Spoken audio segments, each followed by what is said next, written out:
Hey, salut à tous, j'espère que vous allez bien. Alors aujourd'hui un thème sur une vidéo avec une thématique particulière, je pense que c'est la plus importante qui soit presque de toutes les thématiques, c'est sur les relations personnelles.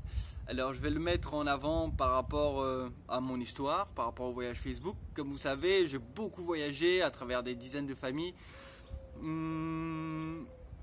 Partout en France et pendant bien des années, ça fait plus de 10 ans je pense maintenant que j'ai pas vécu pendant plus d'1 an au même endroit.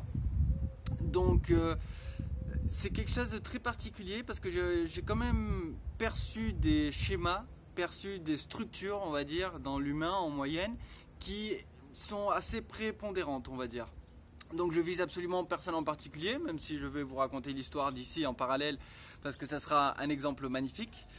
Mais s'il y a un truc que j'ai remarqué au niveau des relations personnelles chez les gens, c'est que souvent ils sont bridés, ils sont bloqués, on va dire. C'est vraiment des jeux de pouvoir, souvent des jeux d'attente, des jeux de besoin, des jeux de je te donne, tu me rends, etc., qui vont scléroser, qui vont névroser la vision des relations avec les gens. C'est pour ça que souvent je parle de la notion de solitude.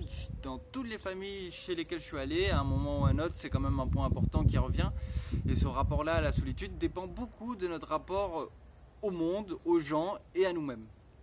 Alors, le besoin, l'attente, ça c'est vraiment un des trucs qui va bloquer de ouf les relations. C'est pour ça que dans les CAD, il dit que rien qui devait procurer autant de joie dans ce monde que les relations personnelles sont aussi la source de ce qui crée tant de mal, qui crée tant de souffrance, tout simplement.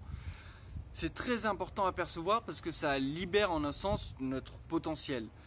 Moi je suis un peu particulier, j'ai tellement voyagé que j'ai habitué les gens à vivre intensément avec eux dans la présence, mais pas à avoir de besoin de correspondance ou de, par exemple, pour dire un truc tout con, de fêter l'anniversaire des gens ou d'attendre qu'on souhaite le nôtre ou de parler tant de fois par an aux gens ou tout ça. C'est vraiment très singulier. Je dis pas que c'est bien ou pas bien, chacun a les attentes qu'il veut pour conserver une relation et ça c'est très personnel, il y a aucun mal. Mais de mon point de vue, c'est ce que j'ai créé parce que je suis passé par tellement de gens que je leur ai habitué tout simplement que je ne vais pas garder un contact à distance mais que je serai toujours prêt à vivre authentiquement qui je suis dans la relation dès que je recroiserai quelqu'un pour de vrai, tout simplement.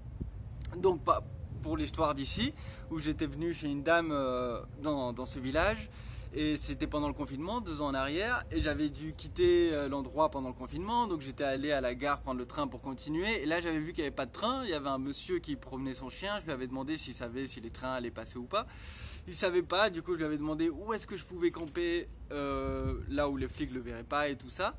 Et il m'avait invité à la maison. Donc c'est pas exactement un passage de voyage Facebook classique où j'ai changé mes connaissances, tango, guitare, piano, échecs, poker, spiritualité, tout ça, en échange d'un passage chez les gens, mais c'était vraiment du j'irai dormir chez vous ou du naturel, on va dire, natural mystique comme ils diraient les reggaeman.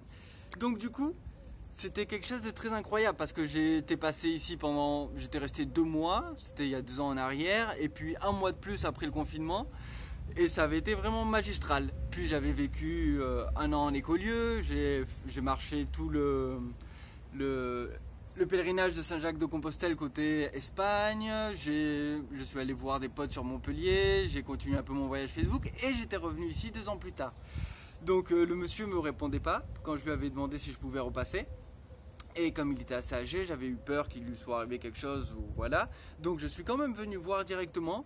Et le monsieur m'avait dit que c'était une espèce de petite correction pour remarquer l'importance, on va dire, du relationnel à distance après ce qu'il avait fait pour moi, qui était énorme bien sûr. Mais moi je lui ai dit bien sûr que dans aucun cas je voulais rester si ça l'appelait pas.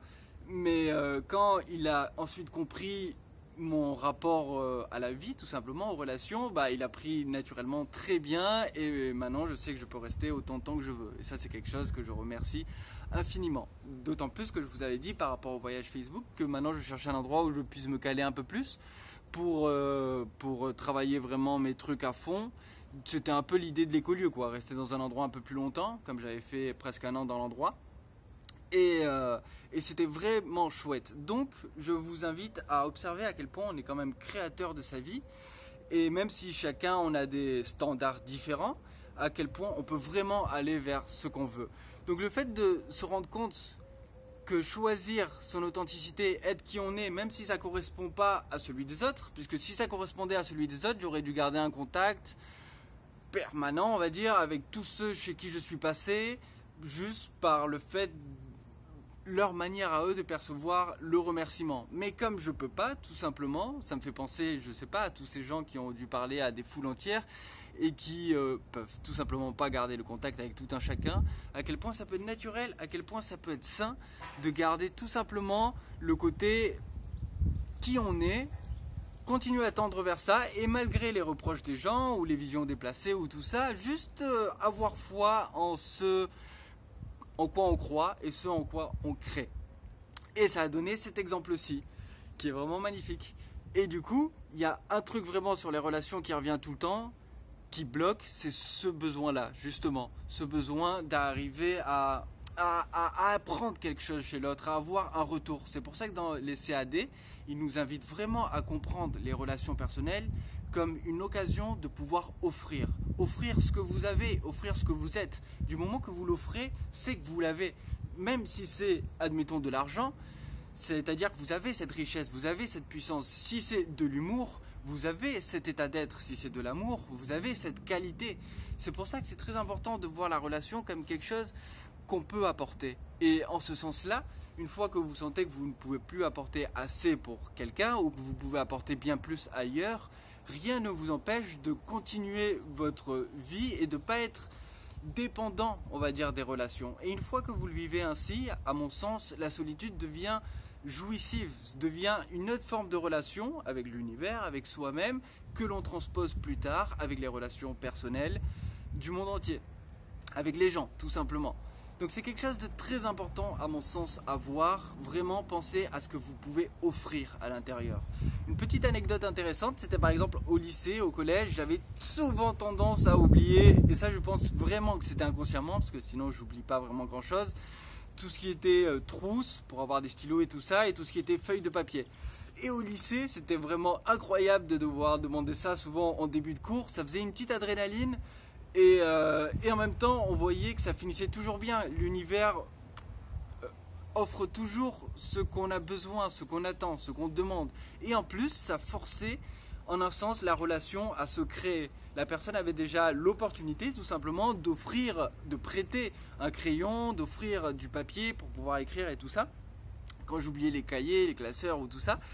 Et en un sens, c'est drôle, parce que des choses comme ça peuvent déjà créer un début de relation ou par le fait de demander aux gens, c'est pour ça que j'ai toujours adoré demander aux gens des choses dans la rue, que ce soit l'heure, ou que ce soit des informations, ou que ce soit n'importe quoi, et de pouvoir vraiment le voir comme une possibilité, au lieu d'avoir toujours honte, de toujours devoir, en un sens, demander. Les gens veulent être le plus indépendants et ils voient ça comme une force, en un sens. Mais pour moi, c'est pas la vraie indépendance. La vraie indépendance, elle sera au niveau émotionnel, bien sûr, pas dans le matériel. Le matériel, il existe, il y a une indépendance par rapport à ça, mais elle découle du plan plus haut, à mon sens. Donc du plan émotionnel, du plan mental, du plan spirituel, du plan qui déclare tout simplement qui je suis par rapport aux choses. C'est pour ça que voilà, j'en profite déjà pour m'excuser en un sens pour tous ceux qui auraient voulu avoir plus d'attention de ma part et tout ça, mais voilà, c'est qui je suis et ce que ça convient.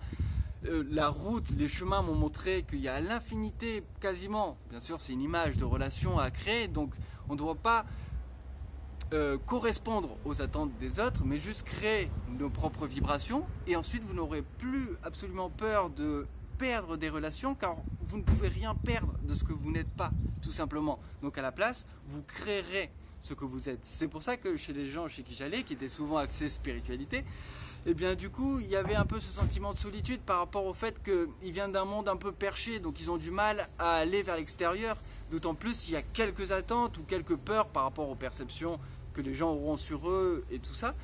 Donc soit ils bloqueront un peu leur authenticité, soit ils se mettront au niveau des autres et ils bloqueront une partie de qui ils sont vraiment. Alors que si vous avez le courage de mettre un terme aux relations qui ne vous plaisent pas, qui vous plaisent pas dans le sens que vous vibrez pas exactement comme ça vous permet d'évoluer, tout simplement, comme ça vous permet d'être bien.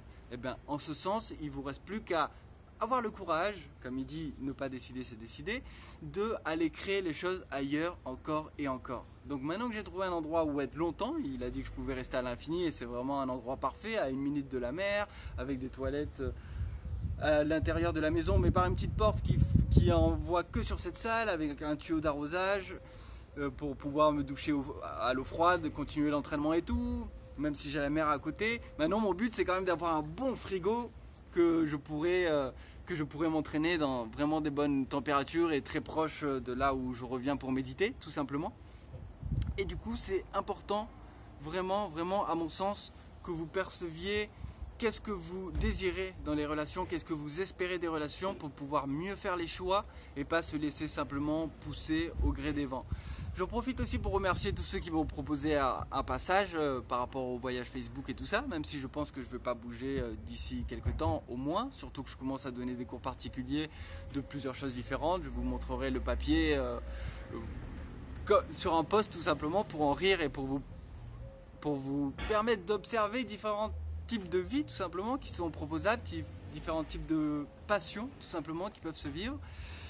Et vraiment voir l'infinité des mondes et des beautés qui vous attendent, parce que ça dépend vraiment que de soi, de créer sa notion d'espace, de temps, de but dans la vie, de désir dans cette notion de relation personnelle, mais aussi par rapport à l'univers ou par rapport à d'autres choses, tout simplement. Donc pour le fun quand même, pour la première fois je vais vous présenter un petit tour juste de l'arrière jardin, avec ma tante ici, avec le portail là où on joue aux boules, avec les toilettes là-bas, avec le tuyau d'arrosage et tout ça avec l'olivier, l'abricotier, l'olivier, l'immense pin et tout ça bien sûr c'est juste l'arrière-cour. Il y a l'autre passage devant qui est au moins 3 fois plus grand je dirais et beaucoup plus fleuri. Donc voilà, c'est juste un exemple de toutes les chances de ce qu'on peut créer. Sur ce, une très bonne journée, plein de beaux rêves et à la prochaine. Bye bye.